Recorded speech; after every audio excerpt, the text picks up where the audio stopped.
County. I wanted to jump on here today and do a quick little video. And today we're going to talk about qualifications.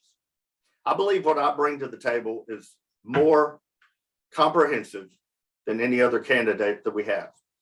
Now, this is not a super cop position. That I want you to know from the start. This is the office of sheriff is an administrative position. So I think once you hear all my qualifications, you're going to realize that I do bring more to the table than the other candidates. Let's start off with law enforcement. I will be going into my 7th year now of law enforcement experience. I've worked every type of job you can imagine. I started off in the jailer dispatch position and moved on. I was a reserve and worked actually 5 months on the road by myself at night doing the reserve patrol out in the county before I got into the academy. So I worked as patrol for quite a while. I can't even tell you, I didn't count the months up, and then moved on to investigator. I received Investigator of the Year right here for 2018.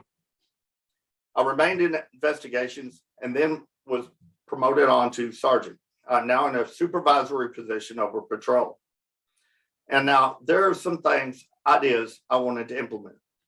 And when I learned that Lance would be retiring, I thought this would be a prime opportunity for me to go and try to offer that to the community and to Stone County and see if we can't get some of these changes that I'd like to make. Now, coming into this upcoming election, I want you to take all these counts and relate them to all the other candidates and see what best balances out what you're looking for in a candidate. I've worked every position.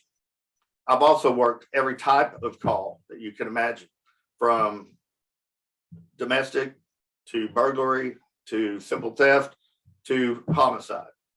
I've also part of the CIT, Crisis Intervention Team.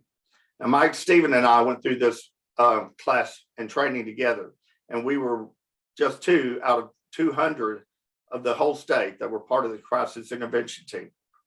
Which brings me to my second point. I actually have a college degree, and I'm the only candidate that offers a college degree. That shows that I actually put my mind to do something and I finished it. I completed the task. Now, this psychology degree has been extremely helpful, not only in my past position where I was actually a special education teacher, but also with the crisis intervention and the types of calls that regularly come into the sheriff's office. Many of those are often domestic. And I've also been out on suicidal calls where I think it grants me a little bit more of empathy to be able to talk to someone when they are in that state of crisis.